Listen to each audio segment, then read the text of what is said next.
Hello friends, आज हम पढ़ेंगे जो ड्रग्स होती हैं वायरस के लिए। सबसे पहले पढ़ते हैं इन्फ्लुएंजा वायरस। इन्फ्लुएंजा वायरस क्या है? कॉमनली इसको बोला जाता है फ्लू जो होता है, और ये क्या है, हाईली कंटेजियस होता है रेस्पिरेटरी इलनेस के लिए। जिसमें क्या क्या आता है, इन्फ्लुएंजा वायरस क्या कॉज करता है? Infection of nose, throat, lungs. और ये क्या है, एक सीवियर इलनेस कॉज करता है, निमोनिया। ठीक है। तो इसमें ड्रग्स जो आती हैं, सबसे पहले आती है अनकोटिंग को जो इनिबिट करती है। ये होती हैं effective against influenza virus A के अगेंस्ट, और पार्किंसंस में यूज़ कर सकते हैं। तो इसमें आती है अमंटाडीन एंड रिमेंटाडीन। सेकंड कैटेगरी है इसमें न्यूरामिनिडेज इनिबिटर, जो ड्रग ऑफ चॉइस है बर्ड एंड स्वाइन फ्लू के लिए। बर्ड फ्लू को H5N1 बोलते हैं और स्वाइन फ्लू को H1N1 बोलते हैं।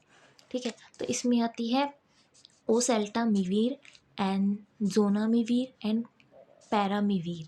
तो इसको ओरली देते हैं, इसको इंजेक्टेबल देते हैं, सॉरी इनहेल देते हैं, और इसको इंजेक्टेबल देते हैं।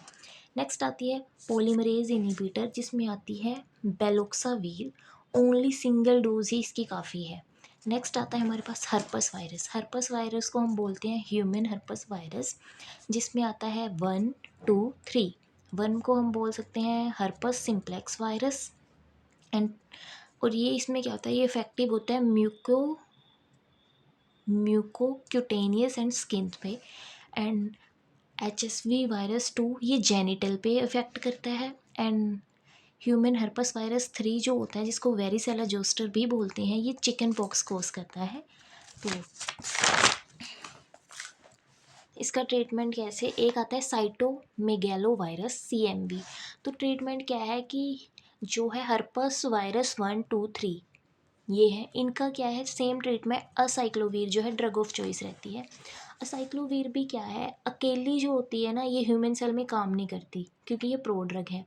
तो इसको कन्वर्ट किया जाता है असाइक्लोवीर मोनोफॉस्फेट, जो कौन करता है इसको, थाइमिडीन काइनेज एंजाइम करता है, जो हर्पस वायरस के अंदर होता है। देन असाइक्लोवीर मोनोफॉस्फेट को कन्वर्ट किया जाता है असाइक्लोवीर डाईफॉस्फेट में। तो इसे कौन करता है, थाइमिडीन काइनेज, जो ह्यूमन सेल के अंदर है वो एंजाइम करेगा। तो ये क्या है, ये कन्वर्ट होती है असाइक्लोवीर ट्राईफॉस्फेट में, जो लुक लाइक न्यूक्लियोटाइड की तरह होता है। तो यहाँ पे भी थाइमिडीन काइनेज जो है ह्यूमन सेल का ही है। अब ये क्या है, कंपिटेटिवली इनिबिशन करती है DNA पॉलीमरेज की। तो असाइक्लोवीर क्या है, एक शॉर्ट एक्टिंग है, तो इसको दिन में 5 से 6 बार देना पड़ेगा। पर एक लॉन्ग एक्टिंग जो साइक्लोवीर है वो 3 है हमारे पास, valacyclovir, famciclovir, penciclovir. Next है, अब जो एक बचा है साइटोमेगैलो वायरस, इसके लिए ड्रग ऑफ चॉइस है गेंसीसाइक्लोवीर। तो इसमें सबसे पहले साइड इफ़ेक्ट आता है रेटिनाइटिस। तो इसको हम इससे सही करते हैं, और इस ड्रग का जो साइड इफ़ेक्ट है वो है बोन मैरो को सप्रेस करना। तो ये ड्रग क्या है, अगर काम ना करे किसी पेशेंट में, तो नेक्स्ट हमारे पास ऑप्शन आती है फोस्कारनेट। बट ये टॉक्सिक ड्रग है, सबक्यूटेनियस। साइड इफेक्ट क्या है इसका, nephrotoxicity, hypoglycemia, sorry hypocalcemia, calcium का लेवल कम करेगी, जेनिटल अल्सर कोज करेगी। उसके बाद आता है हमारे पास हेपेटाइटिस वायरस।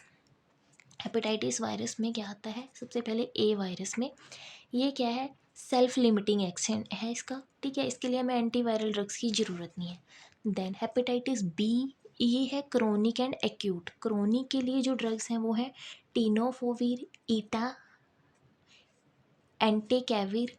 अगर ये भी इफ़ेक्ट ना करें तो हम ओरली जो दे सकते हैं वो है लेमीव्यूडीन एंड एंट्रीसिटाबिन। उसके बाद एक्यूट के लिए इसमें क्या है, हम सिर्फ सिम्टम्स को सही करने के लिए जो ड्रग्स देंगे, इसमें एंटीवायरल देने की ज़रूरत नहीं है। नेक्स्ट हमारे पास आता है हेपेटाइटिस सी वायरस।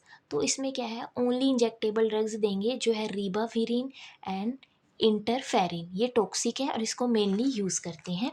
तो इसके लिए जो है हमारे पास ड्रग्स हैं जो हम यूज़ कर सकते हैं ओरली, वो है प्रोटीएज इनिबिटर, जिसमें आती है बोपे प्रेविर, एंटेला प्रेविर, ग्रेजो प्रेविर, पेरिटा प्रेविर। और एक आती है N5SA इनिबिटर, जो RNA पॉलीमरेज की टाइप होती है।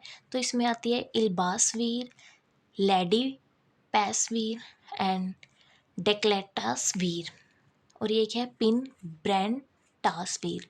एक आती है NS5B इनिबिटर, तो इसमें आती है सोफोस ब्यूवीर, डोसा ब्यूवीर, बैक्ला ब्यूवीर। और उसके बाद है हेपेटाइटिस डी वायरस के लिए। इसमें क्या होता है, ये तब होता है अगर किसी को हेपेटाइटिस बी वायरस है, तब जाके होएगा, ये अकेले नहीं होता। तो इसका ट्रीटमेंट सेम है जो हेपेटाइटिस बी का है। देन है हेपेटाइटिस ई। हेपेटाइटिस ई क्या है, सेल्फ लिमिटिंग है, इसके लिए एंटीवायरल की ज़रूरत नहीं है। Thank you.